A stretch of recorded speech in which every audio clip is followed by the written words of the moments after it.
जय हिंद साथियों, स्वागत है आप सभी का शाइन वाईटी क्लासेस में। हिंदी शॉर्ट हैंड की प्रैक्टिस डिक्टेशन 100 शब्द प्रति मिनट गति से डिक्टेशन 5 सेकंड में शुरू होगी। आज अंतर्राष्ट्रीय प्रवासन, मानव विकास और आर्थिक प्रगति में योगदान का एक महत्वपूर्ण कारक बन चुका है। अंतर्राष्ट्रीय प्रवासन संगठन IOM की रिपोर्ट के मुताबिक विकासशील देशों में सकल घरेलू उत्पाद में उनके प्रवासी नागरिकों द्वारा भेजी जाने वाली राशि का योगदान, विदेशी प्रत्यक्ष निवेश से कहीं अधिक हो चुका है। दूसरी तरफ संघर्षों, हिंसा, प्राकृतिक और अन्य तरह की आपदाओं के कारण विस्थापितों की संख्या में रिकॉर्ड वृद्धि हो रही है। हाल के वर्षों में विदेशी प्रवासियों की अपने देशों को भेजी गई धनराशि में 650% वृद्धि दर्ज हुई है।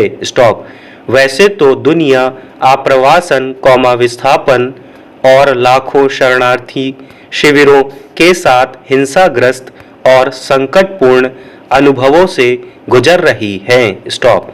हिंसा और जलवायु आपदा के सताए हुए ऐसे लगभग 12 करोड़ लोगों को, दोहरे दंड के रूप में, पहले से ही मुद्रास्फीति जैसे आर्थिक संकटों से जूझ रहे मेजबान समुदायों की शरणार्थी विरोधी दुर्भावनाओं से भी जूझना पड़ रहा है।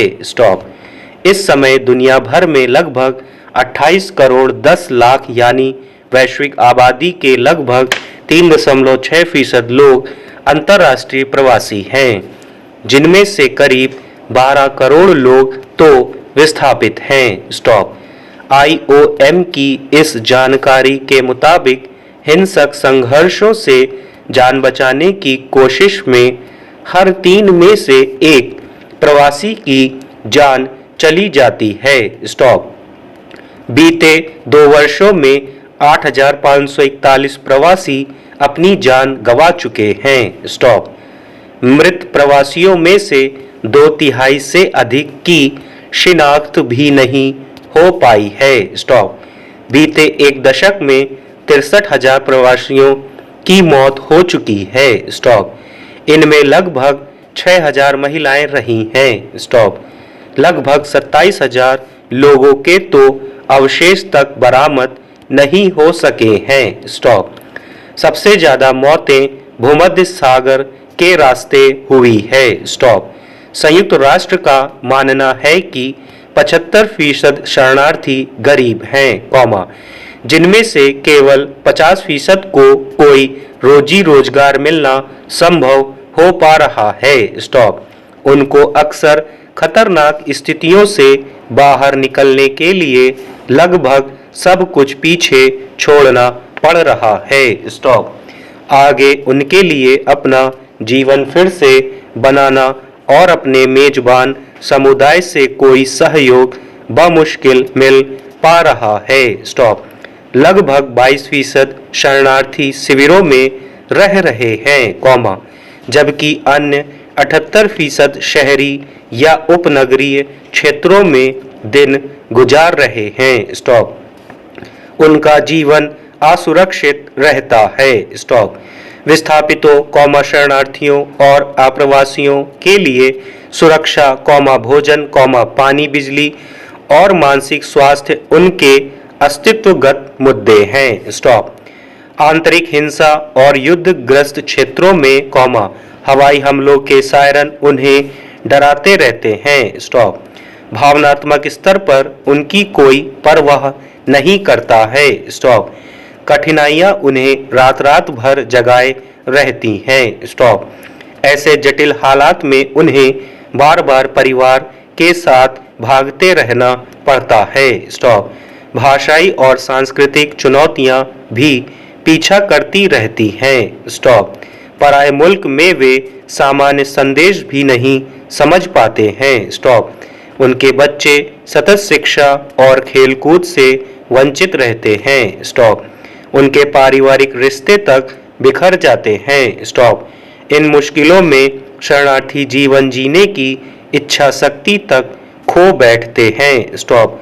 विकलांग विस्थापितों की तो जिंदगी तबाह हो जाती है। स्टॉप। सरकारों की आपातकालीन सेवाओं से भी उन्हें वंचित रहना पड़ता है। स्टॉप।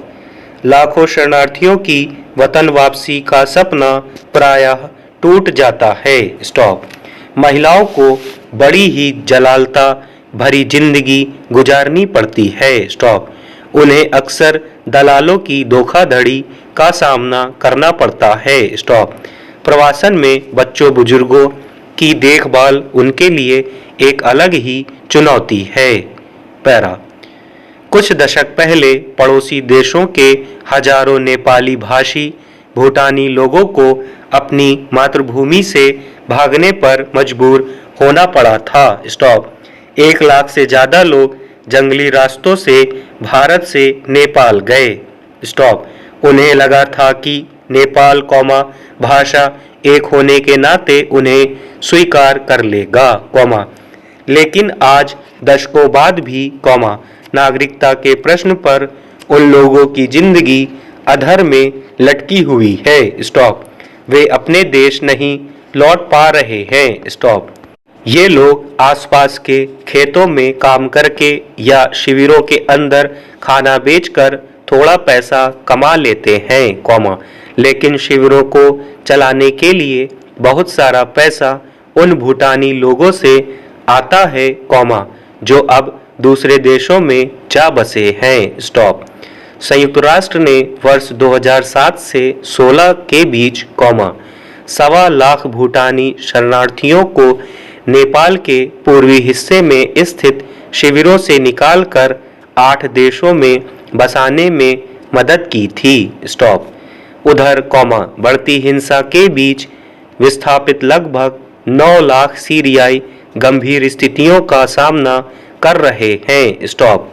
वहां संयुक्त राष्ट्र आजीविका अनुदान, राहत वितरण, यौन हिंसा की रोकथाम और बारूदी जखीरों से सुरक्षा संबंधी गतिविधियां चला रहा है। स्टॉप। इसी तरह सूडान में 1.2 करोड़ से अधिक लोग विस्थापन का शिकार हो चुके हैं। स्टॉप। इनमें 32 लाख लोगों ने पड़ोसी देशों में शरण ले रखी है। स्टॉप। शरणार्थी और विस्थापित परिवारों के बच्चों की शिक्षा तक सीमित पहुंच भी अब सिमटती जा रही है। स्टॉप। तुलनात्मक रूप से शरणार्थी बच्चों के स्कूल से बाहर होने की आशंका 5 गुना अधिक है। स्टॉप। संघर्ष, आघात और शरण की तलाश का भावनात्मक बोझ ऐसे बच्चों को औपचारिक कक्षाओं में प्रवेश लेने लायक भी नहीं रहने दे रहा है। स्टॉप। बड़ी संख्या में वे बाल मजदूरी करने लगे हैं। स्टॉप। अपने परिवारों के जबरन पलायन के बीच उनका भावनात्मक और मानसिक विकास थम सा गया है। स्टॉप। बीते 2 वर्षों में 80 देशों में कम से कम 3 लाख बच्चे अकेले और अलग थलग पड़ चुके हैं। स्टॉप। उनका जोखिम 2 गुने से भी अधिक हो चुका है। स्टॉप। लड़कियों की तस्करी हो रही है। स्टॉप।